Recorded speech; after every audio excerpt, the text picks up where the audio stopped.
இந்த திருச்செந்தூருக்கு நீங்கள் புறப்பட்டு வருகின்ற பொழுதே முதல்ல வீட்டை விட்டு கிளம்பும் போதே நீங்க மனதார நினைக்க வேண்டியது குலதெய்வத்தை, அடுத்தாப்புல விநாயகப் பெருமானை. முருகனை பார்க்கறதுக்கு முன்னாடி நீங்க போக வேண்டிய இடம் எது? மூவர் சமாதி. முதல்ல இங்க வந்து கடல் நீராடி விட்டு அதற்கு பிறகு நாழிக்கிணறுல போய் நீராடுறோம். ஆனால் பழமையான நூல்கள் என்ன சொல்கிறது என்பதையும் நான் சொல்லிடுறேன். இப்ப நம்மகிட்ட இருக்கக்கூடிய பழக்க வழக்கம் நேர கடல்ல போய் குளிப்போம். கடல்ல குளிச்சுட்டு நாழிக்கிணறுல குளிச்சுட்டு சுவாமியை பார்க்க வருவோம். காலத்தில் நம்முடைய மூதாதையர்கள் எல்லாம் என்ன செஞ்சிருக்காங்கன்னா, முதல்ல நாழிக்கிணத்துல குளிச்சுட்டு அதுக்கப்புறம் தான் கடல்ல நீராடுவாங்க.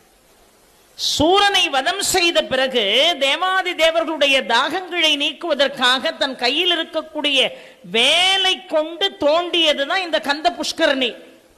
அதுல தண்ணி தேங்காய் தண்ணி மாதிரி இருக்கும்.